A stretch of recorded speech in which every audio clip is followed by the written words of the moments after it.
Good afternoon to all the students.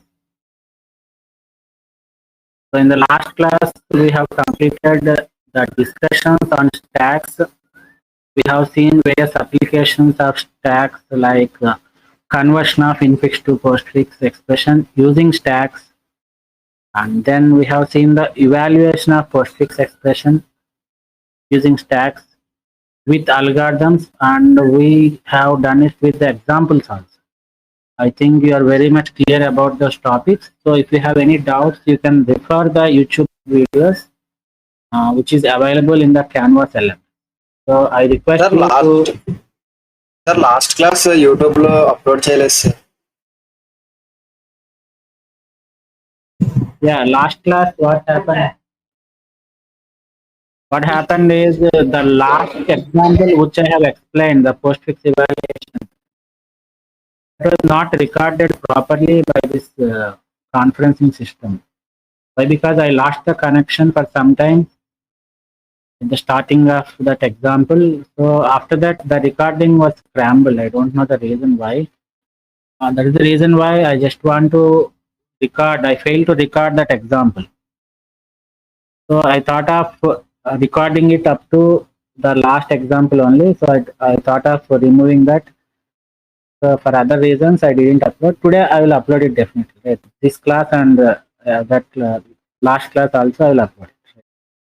If you have any doubts, you can go through those videos. I request you people to be very active in the Canvas element. Right?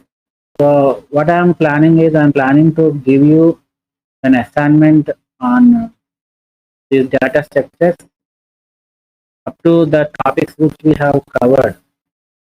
And then I will give some time and you need to upload the submit the assignment. So all the instructions I will give you, don't worry. But for this time, and in today's session, we will start a new topic called queues. It is a very simple topic, very simple topic. Even we have the applications of these queues which does not have any writing part, right? We need to just understand the concept where we make use of these queues, where we apply these queues, right? So this is all about theoretical, but the programming point of view, you have to write the programs for the queues in the two implementations, right? So what are the various ways of implementing the stacks? Arrays and linked lists. Super, right? We can implement the stacks using arrays and linked lists. In the similar manner, you can implement the arrays using you can implement these queues using arrays and linked lists. Both are same only, but the logic varies, right? So we'll see where the logic varies and all these things we'll discuss. And in addition to these queues, we have one more concept related to these queues, which is called as circular queue. So that program is also important, right? So coming to the programming point of view of this particular queues, the programs that are related to implementation of queues, that is the normal queues using arrays and linked list, is important. And similarly, programming implementation for the circular queues is also important. So you should be very good enough in writing the programs or the functions that are related to these queues and circular queues also. So what we will do is we will discuss the theoretical part in this session. Maybe it will take around 2 to 3 sessions. That's it. And in this discussion of the queues, what we'll do is we'll discuss in terms of arrays only. Right? So after completing this queues, we will start the concept of linked list, where we'll discuss the concepts of linked list, we'll implement the single linked list, and again come back to the stacks and queues, and we'll try to implement the stacks and queues using linked list. Right. So once we are done with the linked list part, then we'll come back again to stacks and queues, and then we'll try to implement this coding part with respect to linked list. Right. So Quickly going to our topic of discussion, today's discussion, that is queues. Under what category of data structures does a queue can be categorized? Can anybody Linear answer? data structures. Linear. Linear data. Why? Because linear data structures are a category of data structures where the implementation, that means the operations, the insertion, the deletion, or the traversing, everything will be done in a linear fashion. So these comes under the in queues also we have different operations. Now, can anybody tell me what are the operations that are supported for queues? What are the names? Insertion, insertion, deletion. Insert not right hand side, deletion not front end. No, what are the operations that are supported for the stacks? What are the names? Push and Pop operations.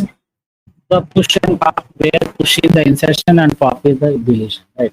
In the similar manner, when we define the queues, we are going to define the queue with respect to the insertion and deletion operation, right? So how do we define the stack? We define the stack like this, right? It is a linear data structure where insertions and deletions will be done at only one end, which we call it as the top of the stack. So we are defining the stacks with respect to the insertion and deletion operation.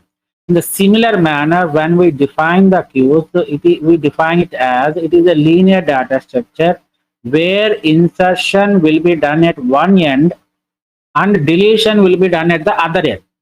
Right. We'll see what these ends are called. Right. What is the end we call it in stack? top, sir. Top. Right. In the similar way, when we perform the insertion operation, we are only allowed to perform the insertion at one end, and we are allowed to do the deletion of an element from the queue at the other end. Right? So if any linear data structure is allowed to insert the element at one end and delete the elements from the other end, we call such type of data structure as queues. Right? So similar to that of stack, it's almost similar to that of stacks only, but implementation point of view is something different and applications are completely different. That is what you have to remember. Application part of queues is completely different from the stack. So that is the all about the definition of the queue. And what do we call the stack? We have a special name for it. LIFO. LIFO, sir. Last in, First out, sir. LIFO, right? Last in, first out. In the similar manner, we have a special name for the queues, which is called LIFO. First in, first out. So it is called as first in, first out. That means the first inserted element will be the first outputted element. Whatever element we insert first, that will be the element that comes out first. This is the reason why we call it as FIFO. Voice break out, sir. So the whatever element, is it right? Is it clear now? Yes, sir. Yes, sir. So whatever element we insert first, that will be the element that is outputted first. That is the reason why we call this as FIFO.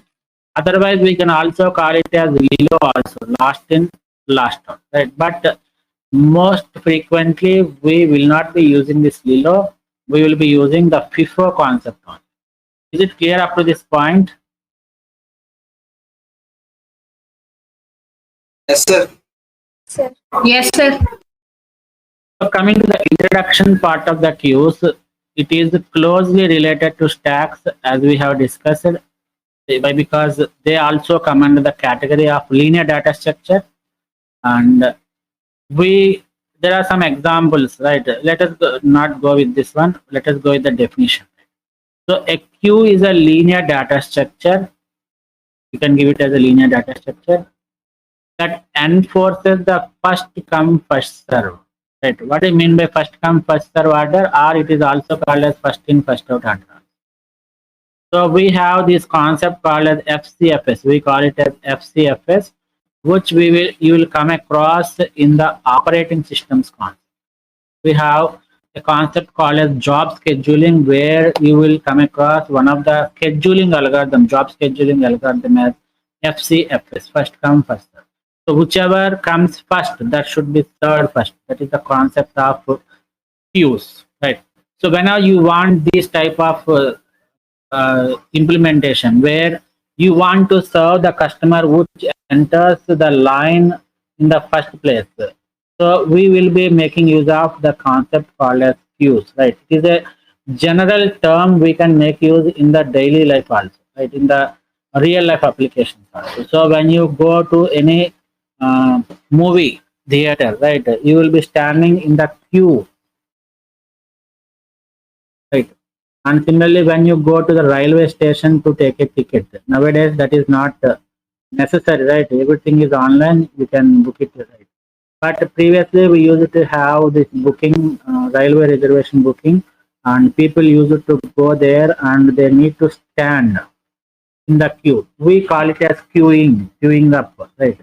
So everywhere we will be seeing this concept called queue, right? But we never followed. That's a different case. So whenever we want to give the priority to the first person who has entered the queue or who has entered the line, so we will be making use of the concept called as queues. Right? So coming to the definition, actual definition of the queues, as I told that a queue is a linear data structure where the insertions will be done at one end, which we call it as the rear end. This is very important. These are nothing but the names of the pointers, nothing more than that. Right? So what is the pointer that we are using for the stacks? Top, sir. Top, sir. Right. Similarly, why? Because in stack we will be using only one pointer. Why? Because both the insertions and deletions will be done at only one end, and we keep track of that end by making use of top. But here, as the definition of the queue says that you need to insert the element at one end, which is called as the rear end, and we need to remove the elements from the queues from the other end, which we call it as the front part, right? So deletion always done from the front part, and addition always done from the rear part, right? Is it clear? So when you move to a line, so assume that there is a box office here, and they are issuing the movie ticket, right? So whoever person enters, for example, assume that there is the line, the queue is empty. So when the first person comes, he will go and enter into the queue. And when the second person comes, where he has to be inserted? At the rear part. This is called the rear. Right? Rear means back, and this is called as the front part. So if the second person comes to take the ticket, then he has to be inserted in the queue at the rear part. So after one, we will have two. Assume that there is third person here. Assume that is fourth person. Like this. So every insertion will be done at the rear end. Right. So assume that a fifth person comes and he tries to enter here. Can you make that one? Can you allow that fifth person to enter at the front element? No, this is No, sir. No, sir. so you always try to make the insertions at the rear part only. Right? So assume that the box office is open and the started issuing the tickets. So the first person who is lying as the first element in the queue, he will take the tickets and he will just be removed from this queue. Right? After that, second person will come and he will take the ticket and he will be removed here. So deletion, removing of the elements, is done from the front part, and insertion is always done at the rear part. This is the very important and basic definition of the queue. Is it clear up to this point? Yes, sir. Yes, sir. Right. And as I told that queues have a special name which is called as FIFO data structure. First in, first out data. Right. You can observe here who is the first person to be entering into the queue, which is 1. 1, sir. And who is the first person that is leaving the queue, which is nothing but 1. Right. So that is called as FIFO, first in, first out. The first inserted element will be the first output element. So that's the introduction in part of the queues. And in this example, we'll see the applications of queues, where we'll come across the queues concept in the real life as well as the computer. We have seen the same scenario in the stacks also. We have seen the applications of stacks in the real life, and we have gone through the applications of stacks related to the computer science world. In the similar way, we will also see the applications of queues in the real life, and then we'll see the applications of queues in the computer science world. So when we go across the real life examples of implement or applications of these queues, so as I told that waiting in a line to book a ticket, railway ticket, or to take a box office ticket, all these things they follow the queues concept. Right. Similarly, when you make a call to the technical support people, right?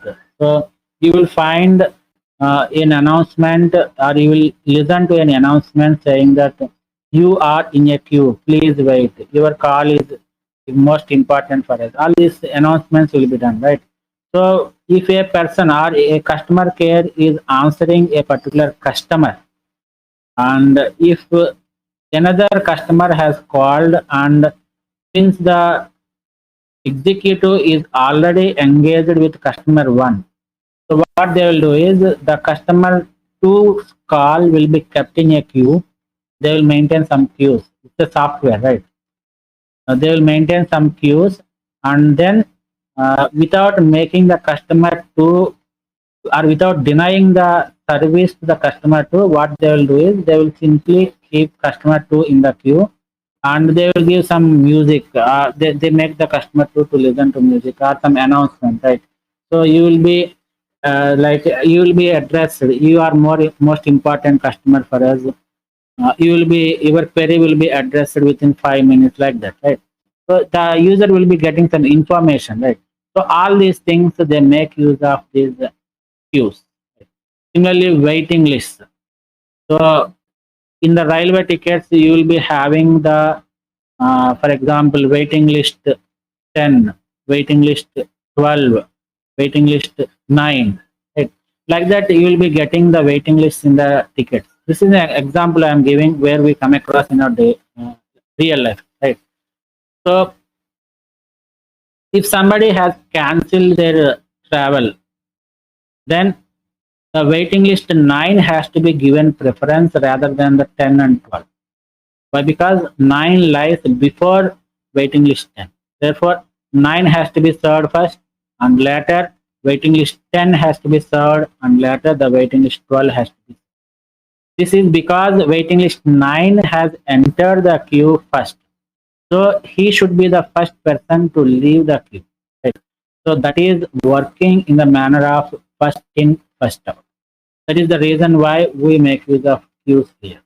Similarly, bureaucracy. Any government organization you go, for example, you want to put a tap line for your colony. Right? So assume that you have applied for that, you have given an application, or you have submitted an application in the municipal office. So what they will do is they will keep your submitted file below the all the above, below the already submitted file. Right? For example, you are the 10th person to submit for this request for tap connection to the municipal office. Right? So what they will do is that means before you have submitted the application, there are 9 applications. So there are different 9 files. What they will do is they will keep your file under all these files. Right? So what they want to try, what they are trying to do is they are trying to implement the FCFS. So whoever first comes, that should be the first person to be served. Right? So these are various applications. You can find more examples also, but we are not concerned about the real life examples. Let us go with the applications of queues in the computer science environment, the computer science world. So remember that if somebody asks you what are the applications of queues, one simple thing or a single statement what we can give is most of the applications of queues can be found in the operating system concept. As I told that you have a subject called as OS, operating system. Maybe you will come across it in 2.1 or 2.2. So in that major applications will be based on these queues only. Right? Why? Because operating system tries to maintain the FCFS structure. Right? They want to maintain the FIFO, whatever it means. Right? So all these things, whenever you come across the term FCFS or FIFO, that means you have to get an idea that they are going to implement it by using the queues. Most of the applications on queues will be in the operating system. For example, if you take this example, threads. So a thread is nothing but a part of a process. A thread is nothing but a part of a process. You will come across all these terms. Maybe in the Java also you have the threads concept. C++ it is not there, but recently I think they have introduced this threads concept also. But you should know what a thread is. A thread is nothing but a part of a process.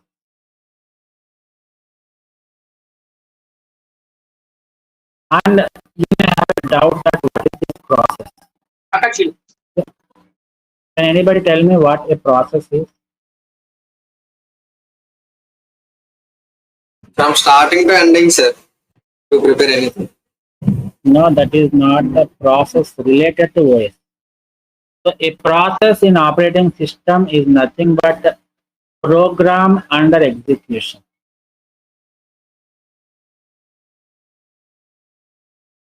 So a process is nothing but program under execution.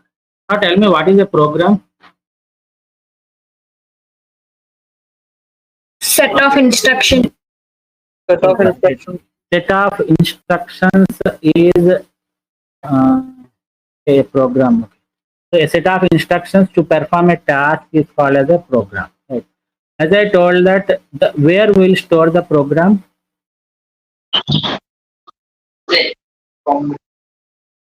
Where we will store the programs? Primary memory. It is not primary memory, it is secondary memory. Storage is always done in the secondary memory. Why we are not storing it in the primary memory? Can anybody tell me the reason?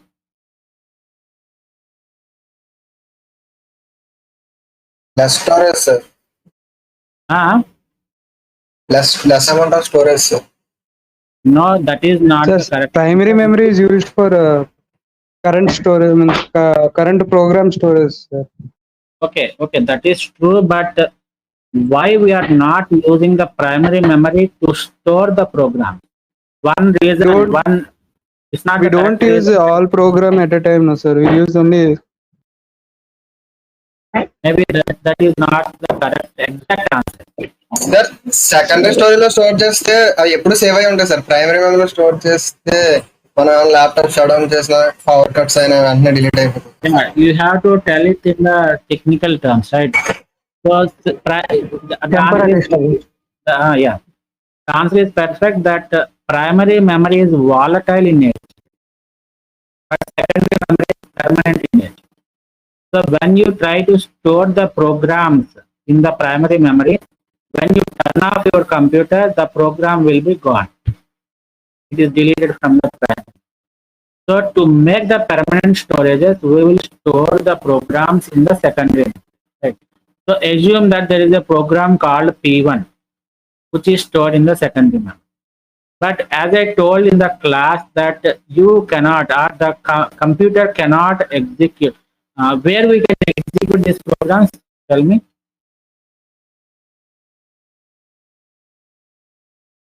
Who is responsible to execute this program?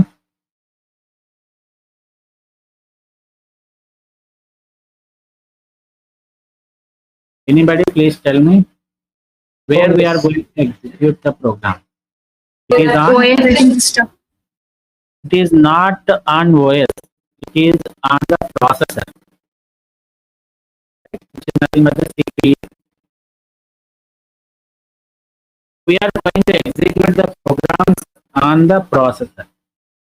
So as I told that the processor is not capable of executing the programs from the secondary memory. So for that purpose, how the OS is designed means the OS takes the responsibility of loading the program 1 from the secondary memory to the primary memory. Right? So whatever you want to execute on the processor, that should be loaded into the primary memory only. Right? So when you want to execute program 1, through OS, you will make a request to the secondary memory and it will load P1 into the primary memory and then it will execute the program. Right? So once the program is executed, if there are any results, they will be written back again to the secondary memory. Right? So the purpose of secondary memory is for permanent storage. Is it clear up to this point? Yes, sir. Right. So Yes, sir. when we have the set of instructions that are stored inside the secondary memory, we call it as a program, nothing more than that. But when we load the program from the secondary memory to the primary memory, and when we start executing the program using the processor, so that program is called as the process. That is the reason why we are calling it as the program under execution is called as process. Is it clear? Yes, sir. sir. So it is a different name we are calling it. That's nothing more than that, right? So a program is a set of instructions that are stored inside the secondary memory, and a process is program under execution. So when you load the program from the secondary memory to the primary memory and start executing it on the processor, then the program is called with a different name, which is nothing but the process. So assume that the program is very large program and you cannot accommodate the entire program into the primary memory. In such case, what you will do is, means the operating system will take the responsibility of dividing the program into number of parts. Similarly, the process is also divided into number of parts. So we call parts of the process as threads. Is it clear?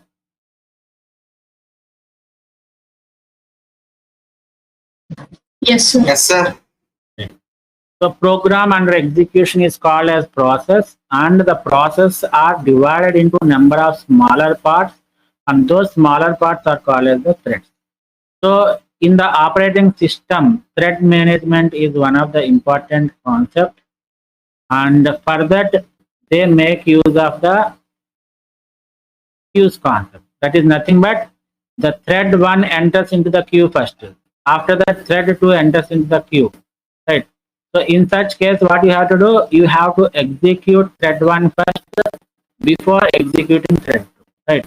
So whenever you want to execute the threads, they are thrown into a data structure called as queues. So here in the thread management, we make use of this queues concept, right? Similarly, we have another concept in the operating system which is called as job scheduling. Job scheduling is nothing but jobs are nothing but the processes, right? So process scheduling or job scheduling. So we have number of algorithms for this job scheduling. As I told that FCFS is one of the scheduling algorithm. SJF is another scheduling algorithm which is called as shortest job first. So in the job scheduling also, whenever a job is ready to execute, so it will be kept inside a queue which is called as the job queue. The name itself is job. So when you put everything, jobs which are going to be executed inside the queue, then it is mandatory and that is you are assuring that it will be following the FCFS order. So remember a simple term that whenever you are going to implement FCFS order or FIFO order, then you will be using the queue data sheet. Simple. Similarly, another real-time example where you will come across in the software industry, access to shared resource. What do you understand by the shared resource?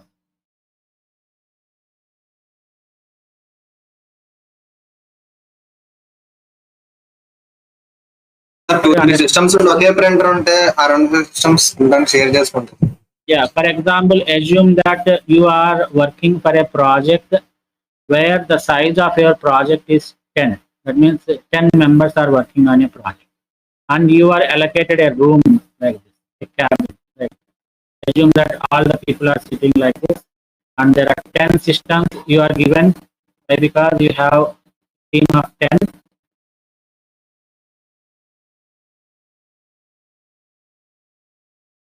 So everything, the computers are individual. Every person will have the individual computer. But what they will do is, in order to cut the cost of implementation, they are not going to give the printer for each and every individual in your team.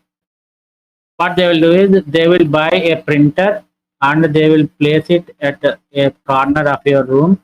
And what they will do is, they will share this printer, or they will connect this printer to the LAN. LAN is nothing but the local area network, which is connected to your all the 10 systems. So whenever an employee wants to print his document, he can simply access this printer as if he is accessing a computer, and he can give the print jobs here. Right. So this is printer. Assume that employee 1 has given the job first, print job first. So what happens is that job or the print document will be stored inside the queue. Here the printer will maintain a queue. So job 1, which is given by employee 1, will be stored here. And assume that after some time, or at the time the document 1 is being printed, assume that employee 4 also gives a print document. So when the employee 4 gives a print document, whatever document that is already in the process should not be removed. Right. So what they will do is, and the employee 4 should not be denied. Two things should happen. One is, the already processing job should not be removed, and the new job cannot be denied. In such case, what you will do is, the printer will maintain a queue. Therefore, the job 4, which is given after some time of this job 1, they will be kept inside the queue. Okay. Similarly, assume that employee 8 also has given.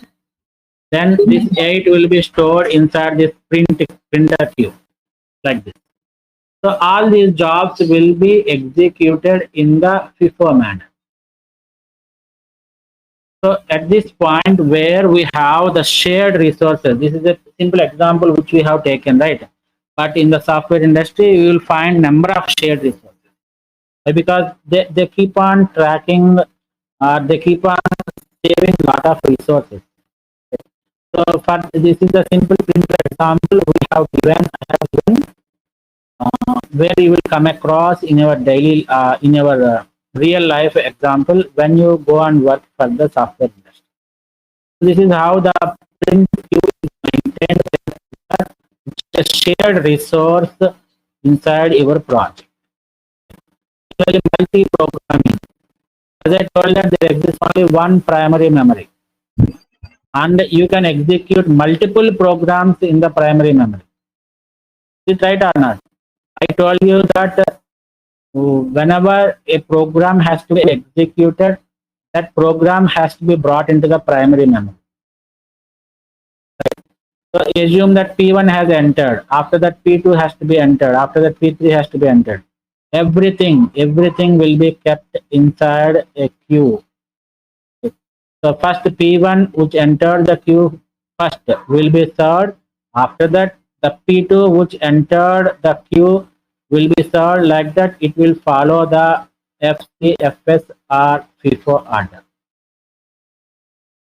So as you can observe here, that threads is a concept which is related to operating system. Job scheduling is another concept which is related to operating system. Access to shared resources or printer queues, all these things are also maintained by the operating system. Multi-programming is one of the concept of operating system. Right?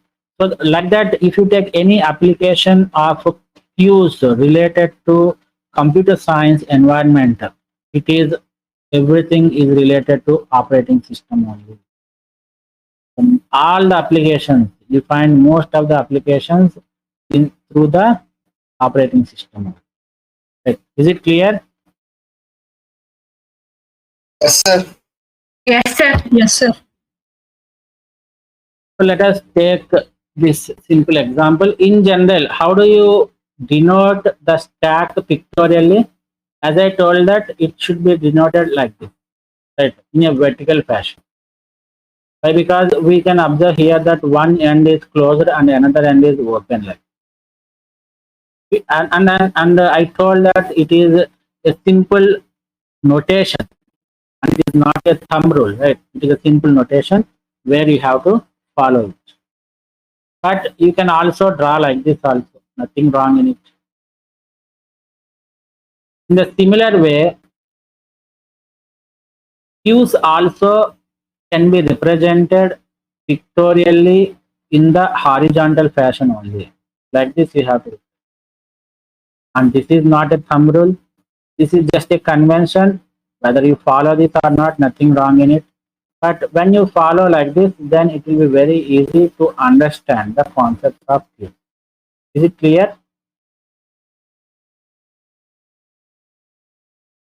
Yes, sir. Right. So if somebody says that no, sir, I will follow like this in a vertical fashion, yes, you can do it. Whether if you are convenient with this type of notation of vertical representation, then is your choice. Nobody will stop you, right? And let us draw this queues using arrays. Right? As I told that, how many ways you can implement the queues?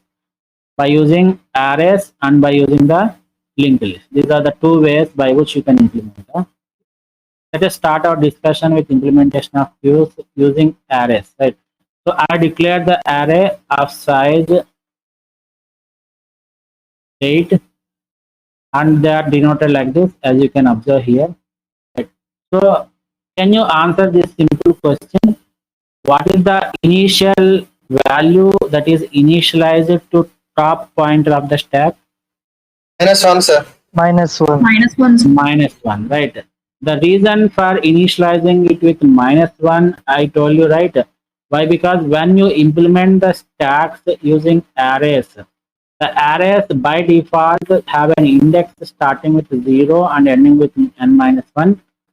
So that is the reason why if I want to insert the first element, I have to insert the element at the 0th position. In order to point out at the 0th position, I have to increment the top pointer and then the pointer will be pointing to the 0th location and thereby you can insert it, right?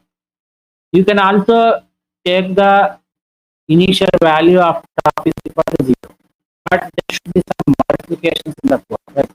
Nobody stops you taking the top, or nobody forces you to take the top value as -1. You can take it as top is equal to 0 and you have to make the necessary modifications in your code with respect to top is equal to 0. That's it. Right? But most frequently we will be using the top as -1 only. We will be initializing the top with -1. Right? See, and see, what are the two pointers that can be used for the queues implementation? Is Rear, front. front, right? Otherwise, you can also take like this head and tail. You can take H and T, or you can take R and F. Anything is possible, right? So the choice of these pointer names is left to the programmer only. So if you take head, you take it as tail. If you take rear, you take it as front, like that. Right? So let us take the pointers as rear and front only. We have some examples with the head and tail also. Nothing wrong in taking it as head and tail. As I told that it is completely the user programmer's choice. So where I have to insert the first element in the queue, at which location, at which index, 0th index. 0th index. What I have to do, and according to the definition of the queues, at what end I have to insert the element? Is it the rear end or front end? Rear end. Rear end. Rear end, sir. And deletion should be at the front end. So what I am going to do is, I will initialize the rear and front pointers, both of them with minus. Right. So somebody may ask you a question, like this. What are the initial values of rear and front of a queue implementation using arrays? What do you have to say? Is rear is -1 equal and to -1. -1 and front is equal to -1. So somebody will say that instead of front is equal to -1, I will make it as 0. Right. And as I told that whenever you make some modifications to the conventions, you have to be very cautious that you have to make necessary modifications in your code according to values which you have chosen. That's up to you. So basically we will take the rear and front as -1 only. We'll initialize them with -1. Right? So if I want to insert an element A, right? If I want to insert an element A, how I can insert? Where I have to insert? Rear end, sir. At the 0th location and by making use of the rear pointer. So I make the rear pointer to point to 0 first. So for that, what I have to do? I have to use rear plus plus. I have to increment the rear point. Right. So when I increment the rear pointer, the -1 becomes 0.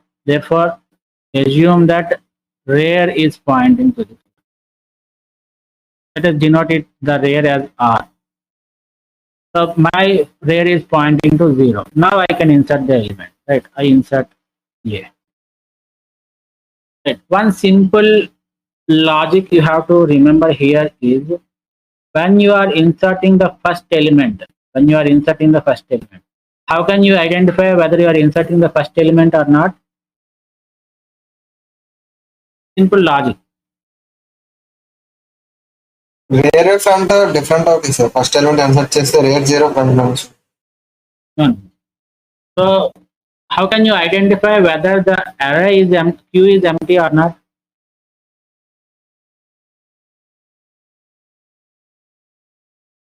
Queue is empty means there are no elements in the queue, right? So when there will not be any elements in the queue, the condition is when the rear is equal to -1 and front is equal to -1. If these two conditions are satisfied, rear is equal to -1 and front double equal to -1. If these two conditions are satisfied, then we can say that the queue is empty. The queue is empty, right? So when you are inserting the first element, you can make both the front and rear pointing to the first location. So when you are inserting the first element, you try to make the rear and front point to the first location. Thereby, you make this rear and front plus plus, so that both the rear and front are pointing to the same location 0. Now you insert the first element. Okay, I'm done. So what is the value at this point when I insert the first value? What is the value of rear and what is the value of front? 0. Is 0 and 0. Now I want to insert another element B. Now this time, as you are already having one element inside the queue, you are inserting the second element. So from the second element onwards, what you will do is you never touch the front pointer while inserting. So you just increment the rear pointer. So what is the value of rear now?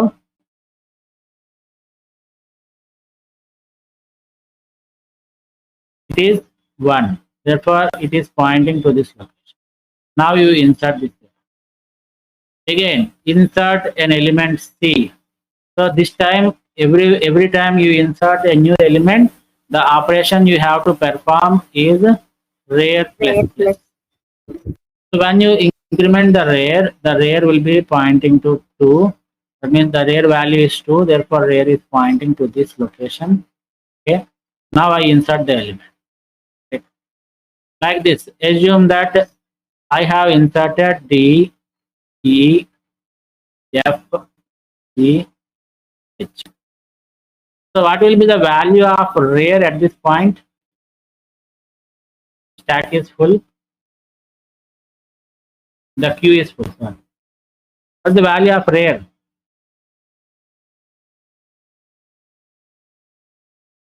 Size -1, sir. Yeah, it is in this particular case, it is 7, right?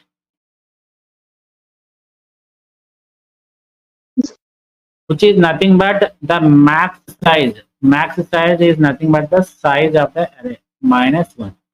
So you have declared an array of size A of 8. That is the reason why you got the index numbers from 0 to 7. So you started inserting the element at the 0th position, and then you have inserted all the elements up to 7. So when the queue is full, you can observe that the rear pointer is pointing to the last location, which is 7, and the generalized value can be identified as max size -1. Is it clear up to this point? Yes, sir. Yes, sir. Now, can anybody tell me the condition for queue full?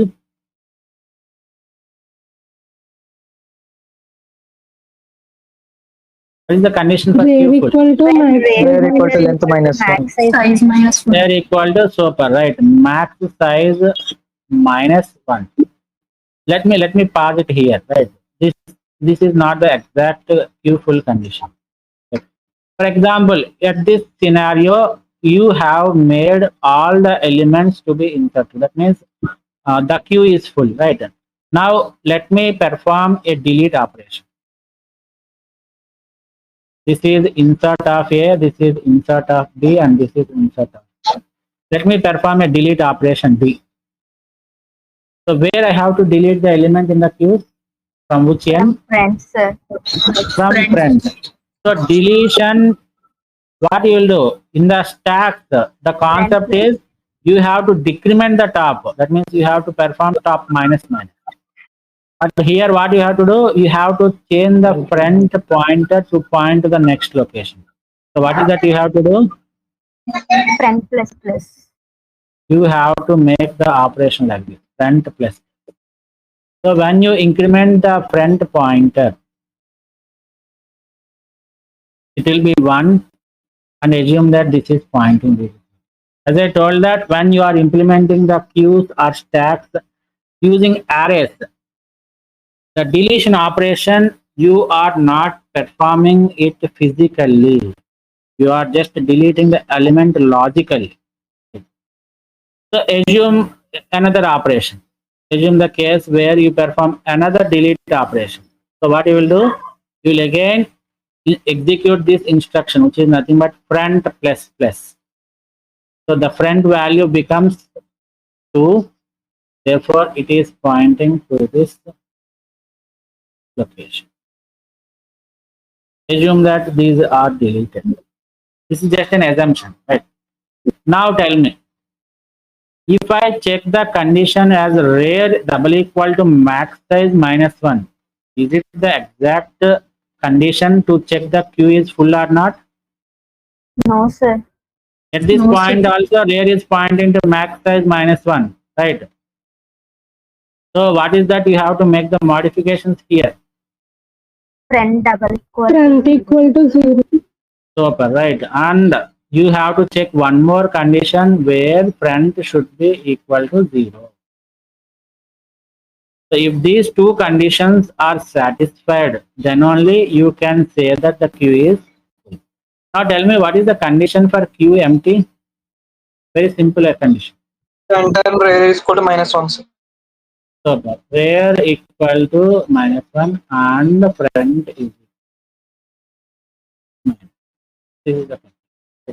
But most of the times when you want to check the condition for the Q full, most of the students they will write this logic. Only rare is equal to max minus. They forget or they doesn't concentrate on the friend point.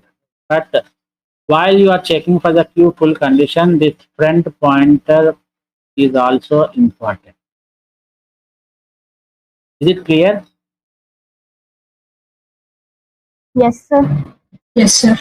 This is how we perform the insertion and deletion operation using Qs. Right. Similarly, let us take what are the terminologies that are used for the insertion and deletion in the stack. Push and pop, sir. Push and pop, sir. Push and pop. Similarly, basic operations of the queues such as the insertion and deletion in the queues are termed as NQ and DQ. NQ and DQ. Right. NQ means inserting an element into the queue at the rear end is called as NQ operation. DQ means it is an operation which is used to delete an element from the front of the queue is called as DQ. Is it clear? Yes, sir. Yes, sir. So the terminology is also important. Whenever you are making use of the stack concept, you should not say that inserting an element. You should not say that deletion of an element from the stack. You should say push. You should say pop.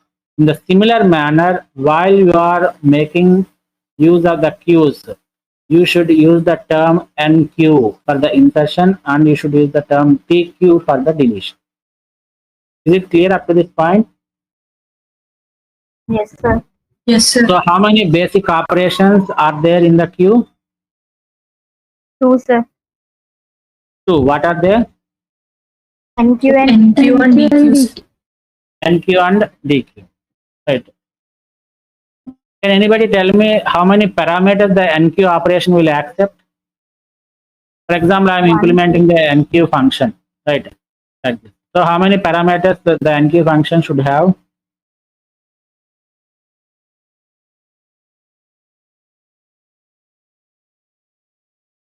Any idea? మనం enter చేసే values 1, sir. One parameter, right? So NQ operation should have a at least a minimum of one parameter, which is nothing but the element which you want to insert. For example, I want to insert integer, so it should be like. What about the DQ? How many parameters? no parameter. ఏం అక్కర్లేదు sir, no parameters. No parameters. The reason is when you perform a DQ operation, by default, by definition of the queues, you are going to delete an element from the front of the queue. Right? So nothing to say whether which element you want to delete. Right? But for the NQ operation, you have to say which element you are going to insert at the rear part. So that is specified by this parameter. So these are the two things you have to understand. What are the supplementary things, supplementary operations that are used in queues? Can I use one function as queue full to check whether queue is full or not? Yes sir. Can I use queue empty to check whether the queue is empty or not?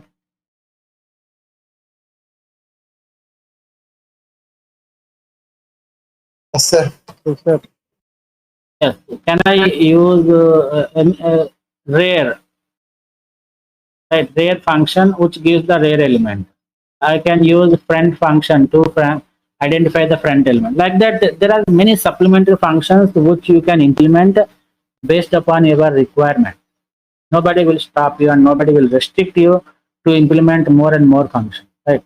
It is your programming interest. It lies everything in your programming.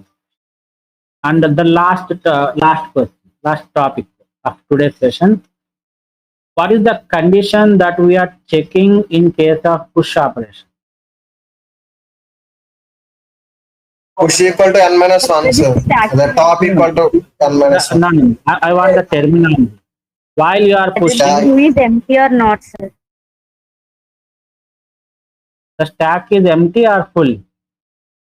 Full, sir.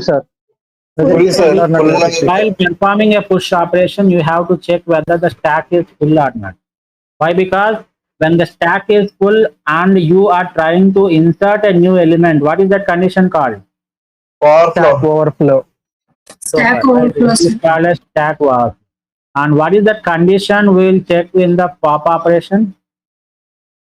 Whether it is empty. Yes, whether it Stack is empty or underflow. not. And when you try to delete an element from the empty stack, that condition is called as stack underflow. Stack underflow. Right. In the similar manner, when you are trying to perform the NQ operation, you have to check whether the queue is full or not. And when you try to insert an element when the queue is full, that is called as the queue overflow. And similarly, DQ operation, when you are trying to implement the DQ operation, you have to check whether the queue is empty or not. And if the queue is empty and you are trying to delete an element or you want to perform the DQ operation, that condition is called as queue underflow. Similar to that of stack, nothing more than. Is it clear up to this point? So you may be asked a question like, what is the condition that you are going to check for the NQ operation in the queues? It is nothing but queue overflow. What is the condition you are going to check for the DQ operation of the queue? It is nothing but queue overflow. Queue underflow, not overflow. Sorry. Is it clear up to this point? Yes, sir. So this is the end of today's session. In today's session, we have gone through the introductory concept of queues, where we have learned what is the definition of the queue, why it is called as FIFO data structure, and we have seen various applications in the real life and various applications in the computer science world. After that, we have seen how we are going to implement the basic operations of the queues using arrays. The basic operations of the queues are NQ and DQ, and the supplementary operations are queue full, queue empty, rare, front, all these things you can implement. And finally, we have ended our discussion with the queue overflow and queue under. So this ends the introductory concepts to queues. In tomorrow's class or in the next class, we try to explain or we try to discuss the applications of queues, right? Theoretically. As I told that nothing to do, nothing to practice for these queues, just need to understand the concept theoretically. Is it clear up to this point? Yes, sir. Thank you, one and all. This is end of today's session.